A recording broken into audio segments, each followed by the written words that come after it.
Greetings and salutations, my dear audience. This is Joe St. Egg Benedictus, just coming at you today with a quick video showing some treasures that I found at the used bookstore. And I just want to give a quick shout out to my pal Mike and to all the visionaries and mystics out there. Thank you for joining me in my channel as we do all kinds of things. I call it the 3 Bs: Bibles, books, and baseball cards. And today we found some treasures at the used bookstore. Treasure! So, we're going to jump into 3 books. All are ministry related, and show you what I got. First, found this beautifully bound book, part of the Christian Classics series, for $3 at the bookstore, used bookstore. This has 2 works in it: With Christ and the School of Prayer by Andrew Murray, and The Practice of the Presence of God by Brother Lawrence. I heard about the first, With Christ in the School of Prayer, several years ago and always wanted to purchase it, but never really found a copy that I really liked. It wasn't something that I needed to order right away, but it was something that I wanted to really just get into eventually. This particular season, my church and I are starting a season of prayer, so I finally decided that I'm going to go ahead and jump into this particular book actually this weekend.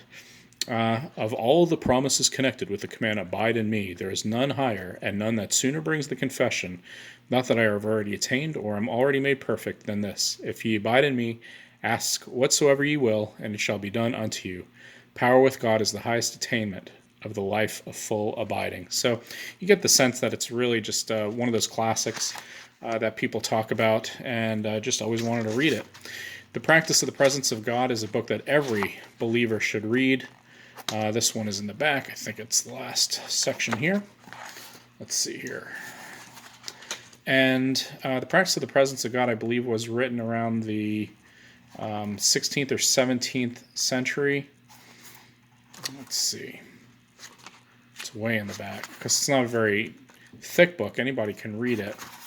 But it's by Brother Lawrence, an old monastic. And if you want to learn more about prayer and monasticism, really abiding with Christ, this is the book to read. As I mentioned, everybody should read it. I've read it at least twice through, and it really just talks about how to abide in God and what he calls practicing the presence of God. It's set up in a series of conversations as well as letters between Brother Lawrence and his pupil, or his apprentice, and it just really gives a rich kind of account of how to live in a way where you're feeding on the Word and the Spirit of Christ. Again, it's just a beautiful binding. It has the ribbon. It doesn't have much of a gilded edging. Actually, it doesn't have any gilded edging, unless the gilding died. But you can tell from how stiff it is, I can't even barely open it, that this book has not been loved. And I think that's a shame. It has this really nice green marble, I don't know if you can tell it's green, paste down, and just a really nice book for $3. Oops, there we go. The other book I bought caught my eye. The Strange Silence of the Bible in the Church, A Study in Hermeneutics by James Smart. James Smart was a professor of homiletics in Union Theological Seminary in New York. This book was published in 1970. And I started reading a little bit today, the preface, and it could have been written, it could have been written yesterday. He basically talks about the absence of Scripture and the application of Scripture in preaching and in churches. 1970s was a time of when sermons were becoming more topical and more therapeutic and pastoral rather than Scripture-based. So I can see kind of the contextual movement of the history of hermeneutics kind of in this book. But again, this could have been written yesterday. I was very taken by this one sentence here. He talks about the silence of the Bible as constituting the crisis beneath all other crises that endanger the church's future. The church that no longer hears the essential message of the Scriptures soon ceases to understand what it is for, and is open to be captured by the dominant religious philosophy of the moment, which is usually some blend of cultural nationalism with Christianity. All distinctions become blurred when the voices of the original prophets and apostles are stilled. So when I read that in the preface, again, this idea that their silence and absence of Scripture leaves the church vulnerable to dominant, in his words, dominant religious philosophies and a blend of cultural nationalism and with Christianity. I think that this book might be very timely for today because we see an encroaching of hyper-nationalism, cultural nationalism on the church today, in which the church is following the whims and trends and factions of the world rather than really getting into kind of the gospel of Christ. We need to hear the gospel anew because we watch, I like to say from the pulpit, based on a saying from Raphael Warnock in Atlanta, that we spend more time watching and echoing the nightly news than we do the good news. So I have a good feeling about this book, and since I am a Union Theological Seminary fan, I'm very excited to read that.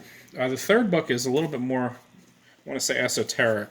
It's a very weighty book. It's very heavy. It must be, I don't know, three pounds. The History of the Hebrew Commonwealth by Bailey and Kent. The book was published originally in 1920 and updated, let's see, you can see the dates there, 1949. And it is about, it takes a social scientific look at the story and the history of the Old Testament. Albert Bailey and Charles Foster Kent. I believe this is from the University of Chicago, or at least one of them is from the University of Chicago. And this book really gets into the politics and the social scientific aspect of the Old Testament. I spent a little time today reading about the rise of Solomon, but when you get into it, for instance, Solomon, let's see, talks about, it gives what I call a hermeneutic of suspicion when it gives the history of the Bible, which I appreciate. And what that means is that when it talks about, for instance, Solomon, it doesn't just say, oh, Solomon was a wise guy, yeah, you wise guy. He wasn't just a guy who with wisdom, and as that was king and whom God informed, but that he also had his weaknesses, and he also had his issues, and that his taxation policy, his consolidation of the throne was just as evil and harsh towards the people of Israel as was the attributes and the wisdom by which he ruled. But you can see the pictures here. This is a topographical map and plan of his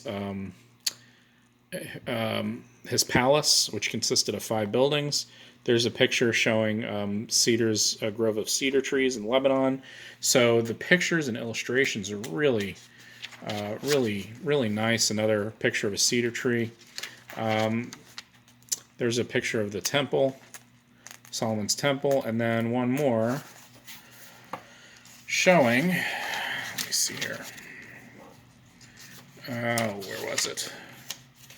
Kind of the ship, kind of a picture of a ship, a Phoenician ship, I believe. Let's see, a war galley, a Phoenician galley, yeah, ship, and then more illustrations of the temple. So the pictures are really good, and again, what I liked about this particular book is that it does not let people off the hook just because they're in the Bible.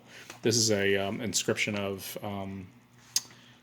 taxation, collection of taxes, and it really does give you a picture from a political standpoint and social cultural standpoint that these were not perfect people in the Bible.